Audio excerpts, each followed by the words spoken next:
உலக பனை நடும் நாளை முன்னிட்டு 1000 பனை மரங்கள் நடும் விழா. திருப்பூர் மாவட்ட சார் ஆட்சியர் பங்கேற்று துவங்கி வைத்தார். சிரவை ஆதினம் குரு மகா சன்னிதானங்களில் அவதார திருநாளை உலக பனை நடும் நாளாக அனுசரித்து வரும் நிலையில் இன்று திருப்பூர் மாவட்டம் பல்லடம் அருகே காளிவேலம்பட்டியில் வனம் இந்தியா அமைப்பு சார்பில் பனை மரக்கன்றுகள் நடும் விழா நடைபெற்றது. இந்நிகழ்வில் துணை ஆட்சியர் சௌமியா ஆனந்த் தலைமை வகித்து பனை மரம் நடும் நிகழ்வினை துவக்கி வைத்தார்.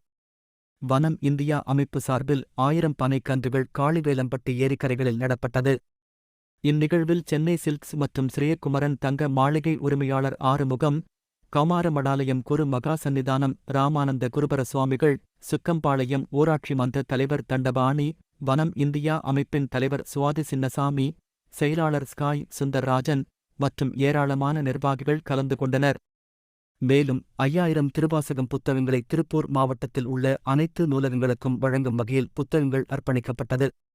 வருடா வருடம் ஆகஸ்ட் 6ஆம் தேதி உலக பனை நடவு தினத்தை முன்னிட்டு வனம் இந்தியா அமைப்பு சார்பில் ஆயிரக்கணக்கான பனை செடிகள் நடப்பட்டு பராமரிக்கப்பட்டு வருகிறது.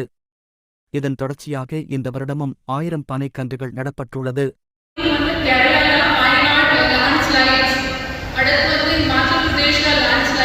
அடுத்து